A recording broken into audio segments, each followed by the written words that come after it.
Amados, perseverança é uma coisa necessária para a salvação. Jesus diz assim: aquele que perseverar até o fim será salvo. Ninguém pode ser salvo sem perseverança. Portanto, não interessa muito como você começou. Você pode ter começado meio assim, torto, mas você tem que endireitar na viagem. Amém? E a perseverança é uma das coisas que trabalha na nossa santificação. Perseverança é um instrumento de Deus para a nossa santificação. Agora presta atenção, uma coisa aqui muito importante que eu quero dizer para vocês. Vocês sabiam, o pastor Marcos leu o texto que eu ia ler, que Jesus também participou dessa mesma coisa que eu e você participamos? Da perseverança? Presta atenção aí, está escrito lá em Hebreus, pastor Marcos leu, Hebreus capítulo 5, versículo 7 em diante, eu quero ler. Ele, Jesus, nos dias da sua vida aqui na terra, durante os seus dias da sua vida aqui na terra, Jesus ofereceu orações, súplicas. Entenderam essa história da oração? Da súplica? Jesus, em alta voz e com lágrimas, aquele que o podia salvar da morte. Ele disse lá no jardim das oliveiras: Pai, se possível, afasta de mim esse cálice, mas não seja feita a minha vontade, mas a tua vontade. E aquela oração foi ouvida. Diz aí, sendo ouvido por causa da sua reverente submissão. Deus disse: ok, se você não quer ir para a cruz, eu concordo. Mas você tem que ficar sabendo uma coisa: se você não for para a cruz, vai ficar só você como meu filho. Eu vou ter só um filho. E o desejo do meu coração é ter uma família de muitos filhos à tua semelhança. Se você for na cruz, você vai gerar muitos irmãos, muitos filhos. E aí Jesus disse: então eu vou. Sabia que ele podia não ter ido? Está escrito aí. Sendo ouvido por causa da sua reverente, o quê? Submissão. Vai para frente, 8. Versículo 8. Embora sendo filho, ele aprendeu a obedecer por meio daquilo que sofreu. Veja, ele aprendeu a obedecer. Tem muita gente que tem uma ideia romântica de Jesus. Ai, Jesus foi concebido pelo Espírito Santo no ventre da Maria, e ele nasceu, e foi, pobrezinho, ele sofreu, mas nem entende a profundidade do sofrimento, e nem entende que Jesus viveu aqui como um ser humano, como você e eu, não tinha pecado, mas foi tentado em todas as coisas, sem pecado, que eu e você somos tentados. Eu estava pregando sobre isso para um grupo de pastores, tinha mais de 200 pastores lá no Haiti, eu estava pregando sobre isso, ensinando os pastores, e eu estava dizendo que muita gente tem uma ideia romântica de Jesus e da salvação. E eu disse que Jesus foi tentado em todas as coisas, e eu perguntei para o pessoal, para os pastores que estavam lá de todas as denominações, eu perguntei para eles: vocês têm uma visão clara até onde Jesus foi nisso? Aí quando a Bíblia diz que ele tomou sobre si as nossas dores, e os nossos pecados e as nossas enfermidades levou sobre si, a gente tem uma ideia romântica. Não, ele pegou e jogou no lixo. Não, a Bíblia diz que ele pegou sobre si. Lá em Isaías 53 diz que ele enfermou, ficou enfermo por causa das minhas enfermidades. Aí eu estava lendo Mateus 25, quando ele estava no jardim orando, e ele disse: Pai, se possível, afaste de mim esse cálice. Ele disse: mas não seja como eu quero. E ele disse: venha vigiar comigo, a minha alma está profundamente triste até a morte. E ele suou gotas de suor como de sangue, diz a Bíblia. Aí eu disse para eles: você sabia que quando Jesus tomou as depressões de todas as pessoas sobre ele, ele ficou deprimido? Aí um pastor disse assim: ai, pastor, isso é heresia, Jesus nunca ficou deprimido. Eu falei: sim, a Bíblia diz que Deus o fez enfermar, e eu li Isaías 53 para eles, versículo 9. Quando ele tomou suas dores, veja aí, ele aprendeu, foi aperfeiçoado. Espera aí, gente, em que Jesus foi aperfeiçoado? Ele já não era perfeito? Ele era perfeito, mas tinha coisa que ele não sabia. Ele não sabia o que era levar o pecado sobre ele. Ele nunca teve pecado. Ele não sabia o que era ter que confrontar os pecadores, resistir os pecadores, amar aqueles que iam traí-lo, como ele fez com Judas. Isso ele nunca sabia. Ele teve que ser aperfeiçoado nas coisas humanas que eu e você sofremos. Foi aperfeiçoado, tornou-se a fonte de salvação para todos os que nele obedecem. Para todos os que nele obedecem. Sabe? Para que tudo isso acontecesse, sabe qual que é a palavra-chave nisso? Perseverança. Quando ele orou, Pai, se possível, afasta de mim esse cálice, mas não seja como eu quero, ele estava perseverando. Agora, presta atenção, a perseverança tem que ser a perseverança nas coisas corretas. Não, por exemplo, a perseverança na desobediência, não a perseverança no pecado, mas a perseverança no plano que Deus tem para a gente. A perseverança, amados, é parte da nossa santificação.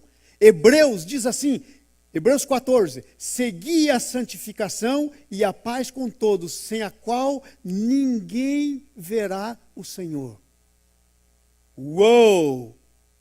Ninguém verá o Senhor. A santificação, a perseverança é o que faz com que você continue no caminho da santificação. Está doendo? Está doendo. Estou angustiado, a minha alma está angustiada até a morte. Mas eu vou continuar. Sabe qual que é o nome dessa decisão? Perseverança. É isso que acontece quando você persevera, é isso que você faz quando persevera. Então a perseverança é uma coisa tão importante. Você não tem como andar no caminho da santificação sem ela. Nosso crescimento espiritual está diretamente ligado à nossa perseverança. Se você não for perseverante, não vai crescer espiritualmente. Irmãos, não vou dizer mais para vocês aqui quanto tempo eu já sou pastor, porque senão vocês vão pensar que eu sou um dinossauro, né? Jurássico. Muitos anos. E sabe qual que é a coisa que mais me deixa infeliz no pastorado? É ver irmãos ano após ano do mesmo jeito. E sabe, há uma palavra-chave por que as pessoas não crescem na fé. É uma coisa chamada falta de perseverança. Vem angústia, vem o sofrimento, as pessoas desanimam. E as pessoas ficam naquela mesma estatura. A Bíblia diz que nós temos que crescer na estatura do varão perfeito. Há uma medida para você crescer. É a estatura de Jesus. Jesus é o teu padrão. Eu não sou muito crescido na fé, mas também não sou lá muito. Está errado. Você tem um padrão para medir. O padrão de você não sou eu, não é ninguém, não é o seu irmão, nem você mesmo, é Jesus. Então veja, não há como, a perseverança está ligada diretamente ao crescimento. A Bíblia diz que a perseverança deve ter ação completa. Isso está lá em Tiago. Tiago capítulo 1, vamos fazer a leitura desse texto, porque é muito importante. Tiago 1, versículo 2, 3 e 4. Diz assim: meus irmãos, tendes por motivo de toda alegria ao passardes por várias provações. Irmão, preste atenção. Por que você precisa, por que você necessita de perseverança se não tiver uma aprovação? Desde quando você necessita perseverança? Quando está indo todo mundo, está indo tudo bem, você está indo no ponto morto. Sabe quando você precisa perseverança? Quando a coisa fica difícil, quando aparecem obstáculos na tua presença. Quando você entra em lutas, aí você precisa de perseverança. Sem isso você não precisa. Então aí, meus irmãos, considerem motivo de grande alegria o passarem por diversas provações. A provação é uma coisa que Deus usa para fazer o seguinte, para gerar perseverança. Versículo 3. Pois vocês sabem que a prova da sua fé produz perseverança. Gente, perseverança não é uma coisa que você pega assim, aqui está o pacote da perseverança. Não existe. A perseverança é o resultado do teu exercício da fé na provação. Por isso Tiago diz, fique alegre quando tiver provação. Porque sem provação não há exercício da fé. Fala para mim, como é que você vai exercitar a sua fé se não tem nada para exercitar a fé? A gente exercita a fé quando tem um motivo, quando tem provação. Então, sabendo que a prova da fé produz perseverança. Perseverança é um subproduto da tua decisão da fé, de continuar apesar das provações. Mas sabe o que na maioria das vezes nós fazemos?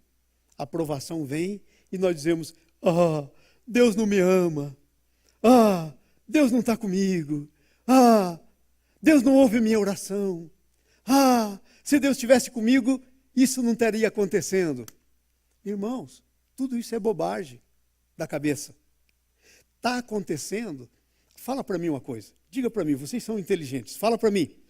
Como é que você pode passar numa prova sem ter prova?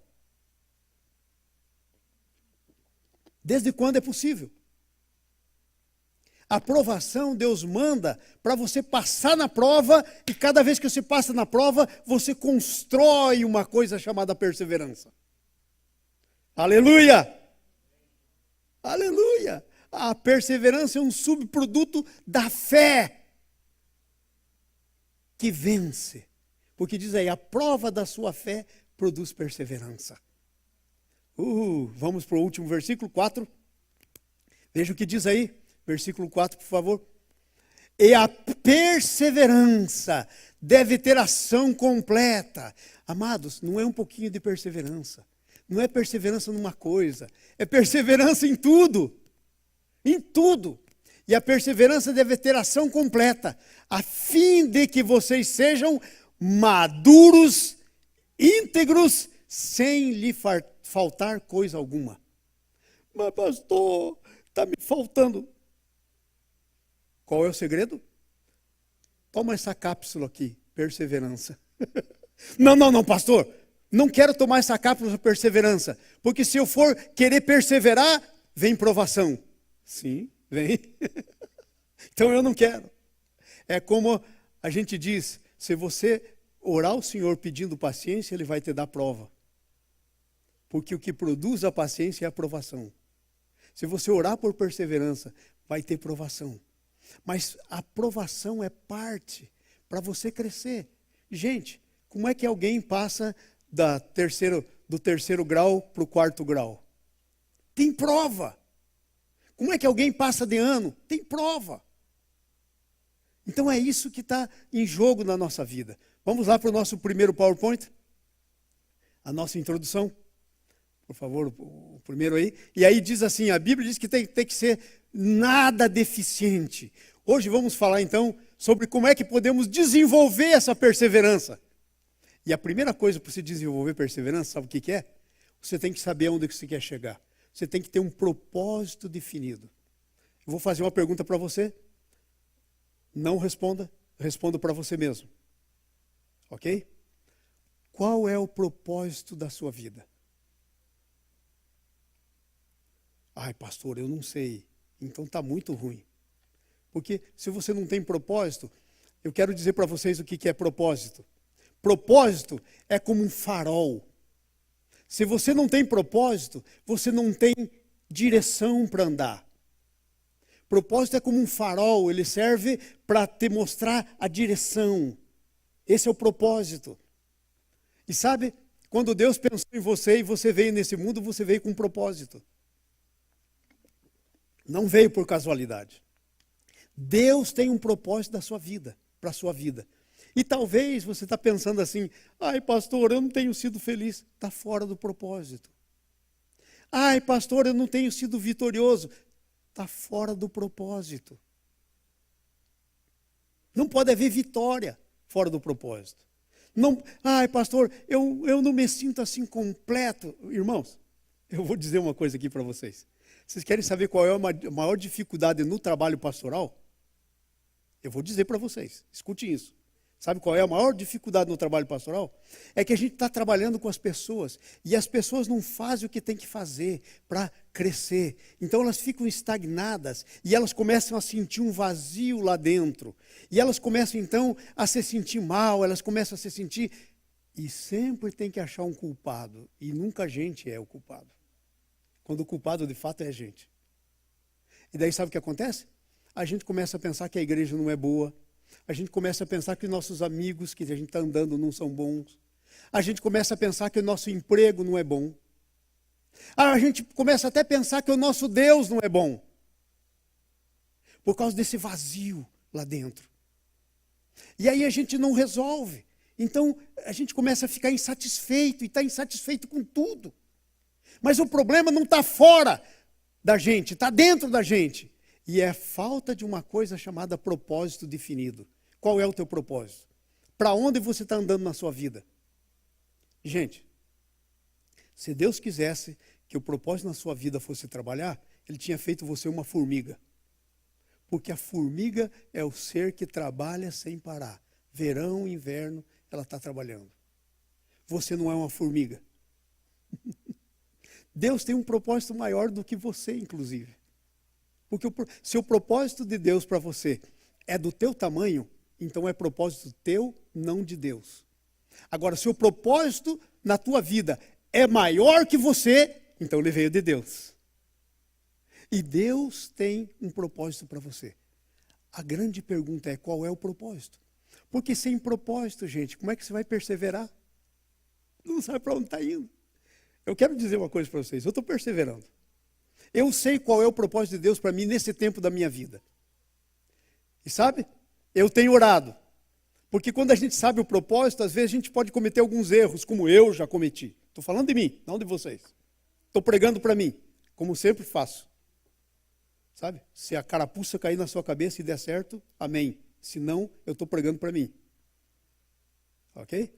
Veja, muitas vezes eu sei o propósito de Deus, e daí eu tenho um problema. Sabe qual que é o problema?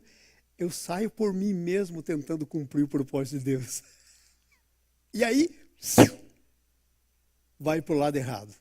Já fiz isso muitas vezes. Tive que voltar para trás. Tive que me arrepender, começar de novo, do princípio. Mas, amados, esse é o lado negativo, mas o lado positivo é que eu não poderia saber para onde eu estou indo. Eu sei para onde Deus quer me levar nesse tempo da minha vida. Sabe para que Deus quer fazer comigo nesse tempo da minha vida? Eu sei o que Deus quer comigo. Ele quer que eu seja um treinador de líderes. Eu não cheguei nos 64 anos que eu estou agora chegando por casualidade. Eu não passei por tudo que eu tive que passar por casualidade. Eu não sou pastor há tantos anos, por casualidade. Eu não fiz os cursos, sabe? Quando Deus me chamou para o ministério, eu sabia que eu não podia fazer o ministério por mim mesmo, mas eu sabia que eu tinha uma responsabilidade. Então, quando eu fui chamado, a primeira coisa que eu fui fazer, eu vou trabalhar com os irmãos, Bíblia, eu fui para uma faculdade de teologia. Eu fiz 2. Se você for no meu escritório, estão lá meus diplomas. Aí, eu sou missionário, eu gosto de ir para as nações. Sabe o que eu fui fazer? Eu fiz um mestrado em comunicação transcultural. Não estou falando isso de mim para dizer, o nosso pastor está amarrado no nome de Jesus. Estou falando para você da responsabilidade pessoal que você tem que ter com o propósito que você tem. Porque esse é o grande problema. Temos um propósito, mas não temos responsabilidade, não fazemos a nossa parte. É por isso que eu estou falando. E aí eu fiz um mestrado em comunicação transcultural. Ficou muito claro na minha mente. Hoje mesmo estava falando com o Marquinhos aqui. Eu disse, Marquinhos, esse negócio dos jovens é uma questão de comunicação. Comunicação eu aprendi lá na universidade. Tem o transmissor, e tem o receptor, e tem a mensagem. Às vezes, no meio da mensagem está assim. Mas às vezes nós estamos transmitindo no 104.7 de Fish, mas a pessoa está ligada no 91 não sei quanto. 91.5. Não pega nada, não entende. está transmitindo noutra frequência. Então, estava dizendo para o Marquinho, temos que contextualizar para a cultura nossa aqui. A palavra é a mesma, mas ela precisa ser... Aonde que você acha que eu aprendi isso? Eu paguei para aprender isso. Porque eu sei que isso ia ser importante para o ministério. Aí outra coisa que era importante era ensinar. Sabe o que eu fui fazer? Eu fiz um PhD em educação. Não pense que foi para mim ter um nome. Se você olhar na minha mão, nem anel de PhD eu tenho. Porque eu só fui aprender por causa de Jesus. Por causa do ministério. Porque eu sei aonde eu quero ir. Aí eu estava lá no Haiti. O pessoal me convidou para falar para os pastores. E aí, não pediram o meu resumê, não pediram o meu currículo, não pediram nada, não mandei. Né? Às vezes pede, às vezes não. Você não pede, amém. Melhor que não peça. Ninguém fica com alta expectativa e vai ser decepcionado. Aí eu estava lá, e aí um dos irmãozinhos, tinha muitos que eram professores da universidade, da maior universidade lá, perguntaram para mim, pastor, qual é a sua formação? Eu falei, eu sou PhD em educação. Ele falou, não, então o senhor vai dar aula lá na minha classe. Lá fui eu para a universidade dar aula. Ok? Então, isso faz diferença. Eu sei que Deus quer que eu treine líderes, mas eu sei que eu não posso me mover por mim mesmo. É por isso que alguém me convida para ir. Começaram a me convidar. Eu vou começar a fazer isso, mas eu vou começar a fazer isso no tempo de Deus. Mas eu sei para onde eu estou indo. Qual é o seu propósito? Você sabe para onde está indo? Ou você é uma formiga, está aqui para trabalhar. Levanta de dia, trabalho. Chega à noite, estou morto. E aí, qual é o propósito? Vai levar do que isso daqui? Em que a tua vida teve a ver com a eternidade? O que você fez aqui que foi para o céu? Porque a maioria das coisas fica aqui mesmo, não vai para lugar nenhum. Como tinha um amigo que me dizia, caixão não tem gaveta para você pôr suas coisas para levar junto. Não adianta, você não leva. Os egípcios pensavam que levavam, construíam pirâmide para pôr coisas lá. Não levava nada, ninguém leva nada. Ok? Qual é o seu propósito? A perseverança tem que ter um propósito definido. Como você pode perseverar sem saber no quê? Pastor, eu sou perseverante. No que você persevera? Qual é o teu propósito que você está perseverando? Pastor, eu não sei bem. Então, para de me enganar. Você não é perseverante, porque para perseverar, você tem que ter um propósito para perseverar nele. Você não tem, não está perseverando. Está enganando você mesmo. Então, veja só, o propósito deve ser apoiado pelo desejo ardente do seu cumprimento. Pastor, eu tenho um propósito. Aí vem o segundo problema. Não basta ter propósito. O propósito tem que produzir em você um desejo ardente. Gente, estou com um problema seríssimo no meu pulso. Sabe quantos seminários de treinamento de pastores eu fiz nos últimos 4, 5 meses? Pelo menos uns 10 diferentes. Estou terminando um agora para treinamento da liderança. Vou testar aqui na igreja. Eu sei onde estou indo. Eu preciso ter um negócio ardente no meu coração, que me leve a fazer as coisas que estão ligadas ao propósito que Deus tem para mim. Estou escrevendo. Eu estava mostrando para o pastor Filipe, fui mostrar algumas coisas de treinamento de liderança para o pastor Filipe, que estava lá na minha casa, que foi. Talvez vai voltar e vai pregar aqui, um amigo meu indiano, pastor. Aí eu estava procurando lá, quando eu entrei no meu computador, no escritório, uma telona grande, eu virei a tela para ele, ele disse, nossa, pastor, tudo isso aí? Eu falei, isso aqui é só nesse arquivo. Dá uma olhada nessas pastas que tem aí. Às vezes estou tendo problema para localizar onde é que está o negócio. Sabe por quê? Tem que ter um desejo ardente no coração de cumprir o propósito. Pastor, eu tenho um propósito. O que você está fazendo para cumprir o teu propósito? Pastor, então não tem propósito. Propósito você pode dizer que tem quando tem um desejo de cumprir. Amém? Esse propósito tem que estar de acordo com a vontade de Deus. Pastor, complicou tudo. Eu nem sei qual que é a vontade de Deus. Qual é a vontade de Deus? Qual é a vontade de Deus para a tua vida agora, nesse momento que você está vivendo? Esse ano, o ano que vem, essa estação da sua vida, essa season que você está vivendo. Qual é a vontade de Deus? Você sabia que esse ano você está um ano mais velho do que o ano passado?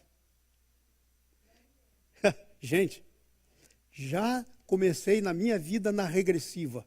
Eu estou dizendo, Senhor, é agora ou não é mais? Porque eu não quero ir lá com uma bengalinha dizendo, oh, irmãos, sabe como, irmãos? Eu quero servir ao Senhor enquanto eu tenho força. Enquanto eu consigo correr 6 milhas, um dia sim, um dia não, quando vou na academia. Enquanto eu levanto 2 pesos de 45 de cada lado, mais um pouco. Não quero servir ao Senhor quando não puder mais nada. Não quero oferecer ao Senhor a coisa que já não tem mais nada para oferecer. O que é que você pensa de você mesmo? Sabia que cada ano que passa se foi? Eu estou nessa contagem. Tenho 64. Estou calculando que até pelos 75, 80 por aí, eu vou estar firme, ensinando, cuidando de líderes, pastores, quero concentrar nisso. Por isso eu estou treinando gente aqui na igreja, né, na igreja hispana. Eu preciso ir. Eu tenho um propósito. Mas eu não posso ir e deixar a casa bagunçada. Eu estou treinando líderes. Ok? Estou investindo em pessoas. Ok? Amém?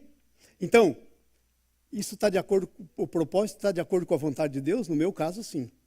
A vontade de Deus não é que eu vá treinar líderes por aí e a igreja morra. Está de acordo com a vontade de Deus. Veja Jeremias 29, 11. Vou ler para vocês aqui Jeremias, capítulo 29, versículo 11. A Bíblia diz assim, eis que eu sei os planos que tenho para vós. Mais ou menos isso que está escrito lá. Jeremias 29, 11. Planos de vida e não de morte. Eis que sei os planos. Gente, sabe por que eu estou lendo Jeremias para vocês? Porque Deus sabe os planos. Agora você tem que saber. Jeremias 29, 11. Cadê o Jeremias? Está aqui. Vamos lá, gente. Jeremias. Pessoal, aí no computador vai mais rápido que eu, viu? 29, 11. Está escrito assim, ó. Eu é que sei que pensamentos tenho a vosso respeito, diz o Senhor. Pensamentos de paz e não de mal, para dar o fim que desejais. Então me invocareis e passareis a orar por mim, e eu vos ouvirei. Buscar-me-eis e me achareis, quando me buscardes de todo o vosso coração. E serei achado por vós, diz o Senhor. E farei mudar a vossa sorte. Uau! Farei mudar a vossa sorte. Então você está entendendo o que eu estou dizendo? Tem que estar de acordo com a vontade do Senhor, porque Ele tem uma vontade. A gente tem que se alinhar à vontade dEle. E Ele vai mostrando para a gente, pelas coisas que vai acontecendo. Deus está falando comigo com esse negócio de treinar líderes.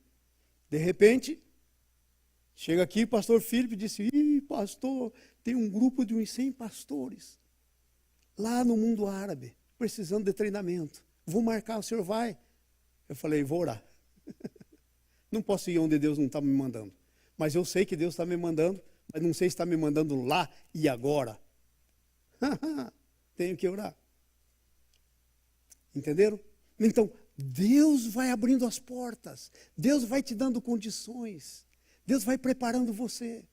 Amém? Tem que estar de acordo com a vontade de Deus. Mateus 6,10 é a oração do Pai Nosso. Seja feita a vossa vontade, assim na terra como no céu. Amém? Então, ande. Como é que você conhece a vontade de Deus? Eu quero me ater esse tema aí agora. Pastor, eu não conheço a vontade de Deus. O que eu posso fazer para conhecer a vontade de Deus, para que eu entre no propósito dEle? Primeira coisa, ande com Deus. Provérbios 3, por favor, coloca no telão para a gente. Provérbios capítulo 3, 5 em diante. Confie no Senhor de todo o coração. Não se apoie no vosso próprio entendimento. Para de pensar que você é Deus. Você não é Deus. Não confie em você mesmo. Sai de dentro de você mesmo e diga, Senhor, faz como Davi. Tinha uma guerra vindo. Davi diz, Senhor, eu vou nessa batalha. Deus diz, vai. Para onde eu vou, Senhor? Vai para o lado de cá. É assim que temos que viver a nossa vida. Reconheça o Senhor em todos os vossos caminhos, e Ele endireitará as tuas veredas. Reconheça o Senhor. Põe o Senhor no seu negócio. Gente, sabe o que Deus mais quer?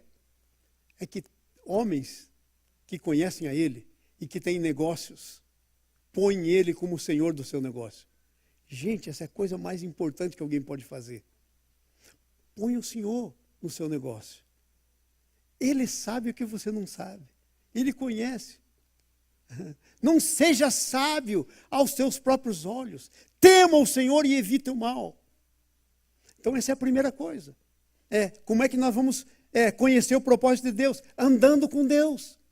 Você vai andando com Ele, Ele vai te mostrando. Amém? Segunda coisa. Submeta tuas vontades a Deus. Submeta as tuas vontades a Deus. Letra A2. Submeta as tuas vontades a Deus. Pare de andar nas tuas vontades.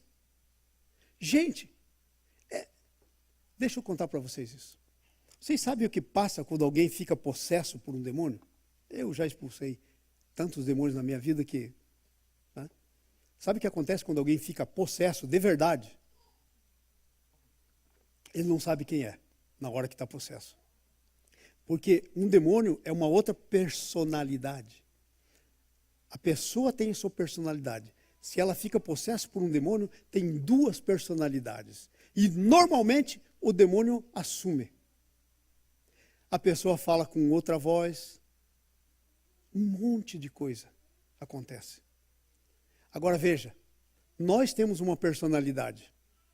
Temos uma vontade. Deus habita na gente, no nosso espírito. Ele é uma pessoa. Agora, há duas pessoas. Você vai fazer a tua vontade ou a de Deus? É exatamente isso que acontece. Nós temos a Deus lá morando na gente e saímos fazendo a nossa vontade. Porque Deus é diferente do diabo. O diabo possui as pessoas e faz a vontade dele sem que elas queiram. Deus é cavalheiro. Deus vive na gente. Mas ele diz, eis que estou à porta e bato. Se alguém ouvir a voz, ele não invade. Porque ele criou a gente para ser pessoa. E ele respeita o que ele fez. Entenderam? Então tem que ser assim, amados. Sabe? Nós temos que deixar de lado a nossa vontade. Número 3, obedeça o que você já sabe ser a vontade de Deus. Pastor, eu sei que Deus tem me chamado. Ok. Isso é ótimo. Pastor, eu tenho um chamado para o ministério. Aleluia! Um dia eu tive. Agora pergunta, o que você está fazendo? Pastor, Deus disse para mim que eu vou sustentar missionários. Irmãos, Deus quer levantar homens de Deus, comprometidos com Ele, para pôr na mão deles muito dinheiro para sustentar missões. Ou você pensa que missões você faz assim? Não tem como fazer missões sem dinheiro. Estou acabando de vir do Haiti. Comprei minha passagem, $560. Aí eu fui para lá. Aí tinha que andar no carro dos irmãos. Pobre dos irmãos. Mais na lona do que eu. Mais sem dinheiro do que eu. Então eu pus gasolina. Tinha que comer. Pobre dos irmãos. Ninguém compra comida quando vem na nossa casa, não é mesmo isso? A gente tem comida para nós e para os outros. Mas lá, comprei comida. Então você acha que faz sem dinheiro? Não existe como. Então, se você já sabe a vontade de Deus, obedeça à vontade que já sabe. Deus te dá um pouco. Deus te dá um talento e vem pedir conta para você. A parábola dos talentos. Um rei foi tomar posse do outro reino, deu para um 5, para outro 2 e para outro 1. E aí quando ele voltou, chamou para a prestação de contas. E aí o que tinha 5 disse, Senhor, aqui estão os 5 que me deu. Trabalhei e ganhei mais 5. E veja a palavra que ele diz. Muito bem, servo bom e fiel. Porque você foi fiel nesse pouquinho, vem aqui, vou colocar você sobre o muito. Aí tem gente boba por aí querendo que o Senhor põe no mundo quando não é fiel no pouco? Não existe como. Tem gente querendo ir para frente quando não anda o primeiro passo. Gente, para mim chegar aqui naquela porta, para mim ir até aquela porta lá, eu tenho que dar o primeiro passo. Ok? Isso se chama decisão. Então obedeça o que você já sabe. Já sabe? Amém. Comece obedecendo. Vai obedecendo. No pouco, o Senhor te levanta. Porque se você desobedecer, vou te contar uma coisa. Eu não quero estar na sua pele. A coisa vai mal. Porque o Senhor retém a bênção. E sabe, Deus não negocia. Mas Deus não é um Deus que a gente possa zombar dele. Ele é um Deus de justiça. Sabe, amados, às vezes nós pensamos, Deus não vai fazer isso comigo, não, pastor. Deus é um Deus de amor. Aleluia. E cadê o lado de Deus que é justiça? Deus não deixa de ser justo por causa do seu amor. E não deixa de ser amoroso por causa da sua justiça. Ele é as coisas ao mesmo tempo. Amém? 4. Busque conselhos piedosos. Gente, Provérbios diz que você anda com pessoas que são nécias, vai fazer igual a eles. Não responda ao tolo segundo a sua tolice, para que não se faça semelhante a ele. Irmãos, essa é uma das regras de ouro na minha vida. Porque eu tenho que tratar com os irmãos. E tem tanto irmão tolo, que diz um monte de abobrinha. E aí eu fico olhando e tenho duas opções. Ou baixo o meu nível, ou calo. E sabe, às vezes é difícil calar, mas eu tenho aprendido. Não fala nada. Não respondas ao tolo segundo a sua tolice, para que você não se faça semelhante a ele. Cala a boca, não adianta. Não dê suas pérolas aos porcos, porque eles vão pisar nas pérolas e vão vir e morder você. Ok? Veja, siga conselho piedoso. Ande com gente que compensa andar. Pare de blá blá blá. Às vezes eu fico impressionado aqui na igreja, irmãos. Todas as igrejas que eu passei, é a mesma coisa. Onde tem gente, é tudo a mesma coisa. Eu fico impressionado até comigo mesmo. Às vezes eu já sei uma coisa. E de repente eu olho para mim, estou fazendo outra. Mas que raios? Que negócio é esse? Aí eu paro para pensar, foi essa palavra que entrou aqui, ó, e mudou o meu negócio. Sabe? E normalmente é assim. Então, conselhos piedosos, veja com quem você anda. Tem ditadozinho popular, que não é um ditado, na verdade, está lá na Bíblia, em Provérbios. Diz-me com quem você anda e vou te dizer quem você é. Está escrito a mesma coisa de outro jeito no Provérbios. Então cuida com quem você anda. As coisas que entram, que caem no seu coração, sabe? Busque conselhos piedosos. Provérbios 11, versículo 14. Vamos ver esse texto? Provérbios 11, 14. Encontramos lá? Estão aí? Eu já consegui chegar nos Salmos aqui. Estou quase nos Provérbios. Acharam Provérbios? Provérbios 11, 14. Sem diretriz a nação cai. O que salva é ter muitos conselheiros. Mas conselheiros de pessoas sábias, não qualquer coisa. Não deixa entrar lixo na sua mente. Seu coração vai ficar cheio de lixo e da boca fala o que o coração está cheio. Irmãos, vocês sabiam que quando a gente tem que resolver um problema, é o que tem na nossa mente que a gente usa para resolver o problema? O que a gente assume, o que a gente pensa que a pessoa vai pensar, o que a gente pensa que a pessoa está fazendo, a gente julga pelo padrão da gente mesmo. A Bíblia é clara, a árvore se conhece pelos frutos vos conhecereis. Sabe? É isso aí. Vamos lá, número 5. Preste atenção nas capacidades que Deus já te deu.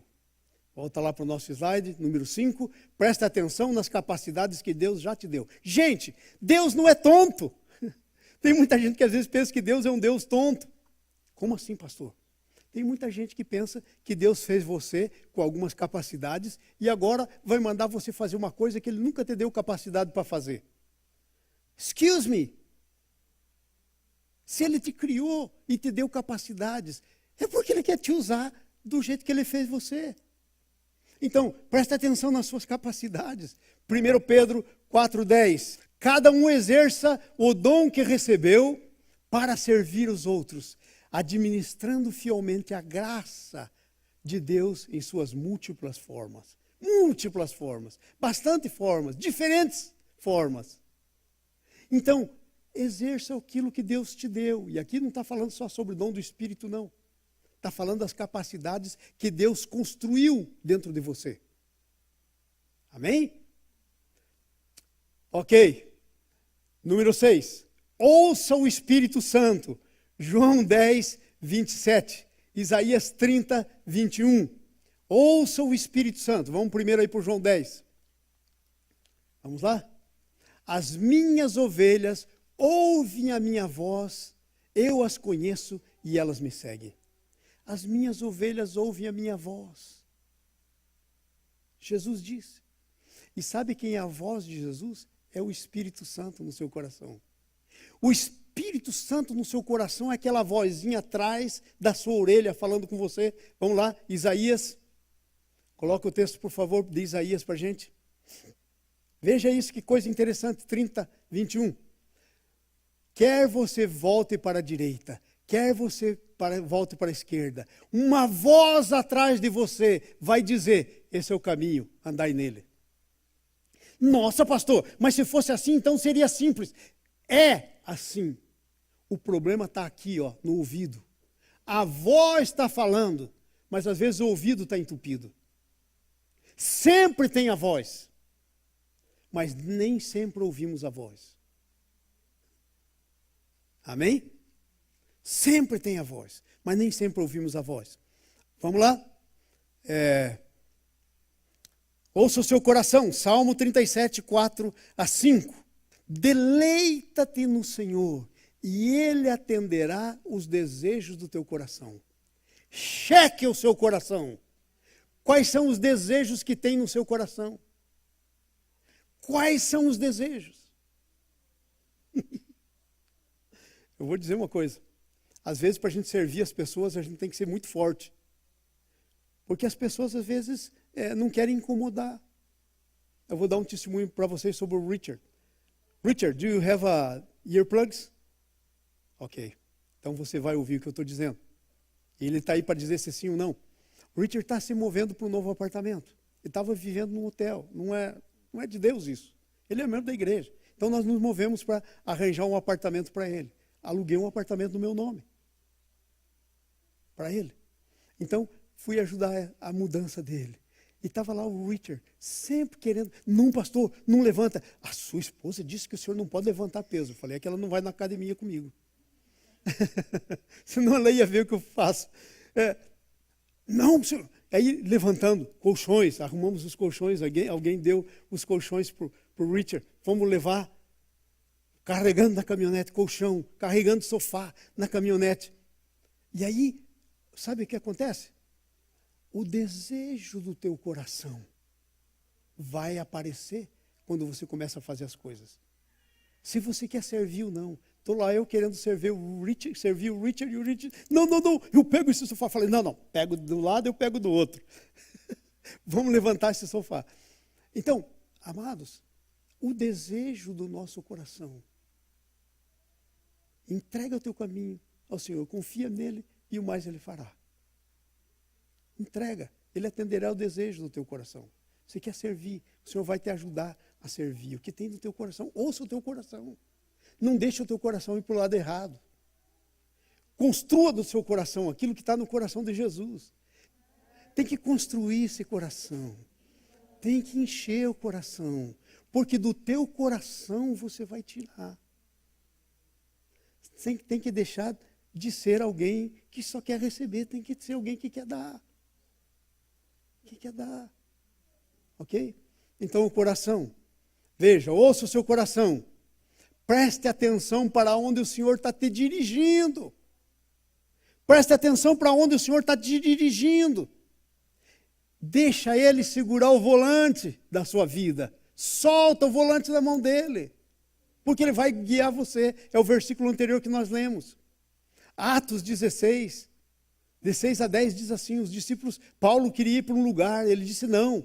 Paulo e seus companheiros viajavam pelaquela região da Frígia e da Galácia, tendo sido impedidos pelo Espírito Santo de pregar a palavra na província da Ásia. O Espírito Santo impediu de pregar a palavra. Pastor, isso é heresia. Bom, então o Espírito Santo é herético, porque isso aí foi ele que escreveu. Foi ele que fez. Então, você tem que entregar a direção. Você não vai para onde você quer, você vai para onde ele quer. É isso que a gente está dizendo. Entregar a direção na mão do Senhor. E vamos terminar esse ponto e vamos terminar o outro também, rapidinho. Você tem a liberdade do Espírito Santo nesse propósito. Volta para o nosso primeiro PowerPoint. Gente, isso que Deus está fazendo em você, tem liberdade? Ou você está forçando as coisas? Tem liberdade do Espírito Santo? Tem a liberdade do Espírito Santo nesse propósito? Se tiver com as coisas de Deus, vai ter o selo de Deus, senão não tem liberdade. Ok? Esse propósito que você estabeleceu vai glorificar a Deus? Se não glorificar a Deus, irmãos, joga no lixo o propósito, arranja outro. Não é de Deus, não glorifica a Deus. E finalmente, terminando. Vamos lá? Entrando no propósito. Como é que a gente entra no propósito? Entramos no propósito quando andamos pela fé. Romanos 1,17. É assim como está escrito: o justo viverá pela fé. De fé em fé. E não é a tua fé. Não é a fé natural. É a fé de Deus. Produzida pelo Espírito Santo na tua vida. Porque a natural até o diabo tem e não vai a lugar nenhum. É a fé de Deus. Amém? Então, sabe, o Romanos está falando isso. Letra B. Quando preparamos os nossos corações pela confissão. Irmãos, sabe?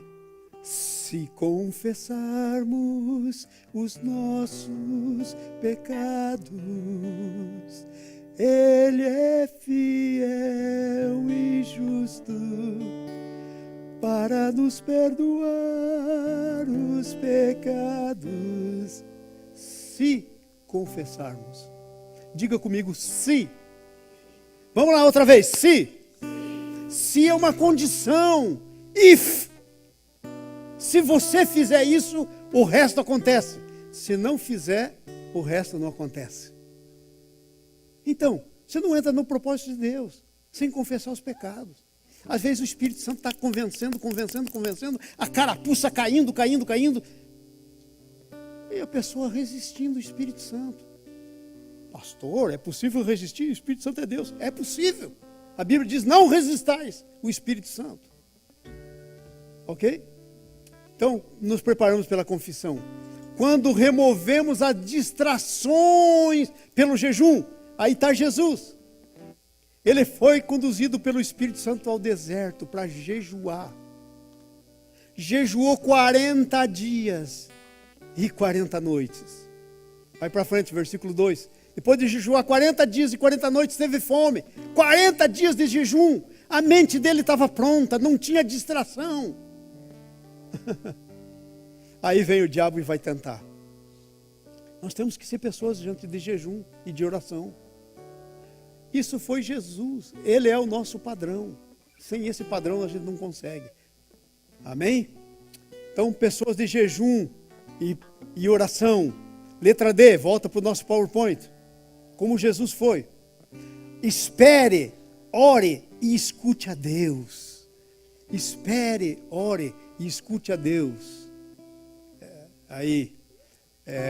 D, espere, ore e escute a Deus. Gente, a gente sai na correria.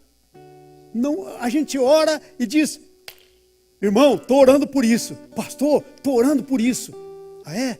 Eu estou indo fazer isso, porque eu estou orando por isso. Peraí.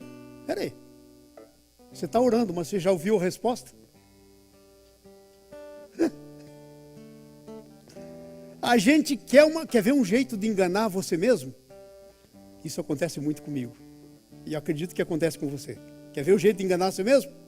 Ai, Senhor, eu quero ir lá para as nações. Por exemplo, eu estou orando 3 anos que eu quero ir na Burkina Faso.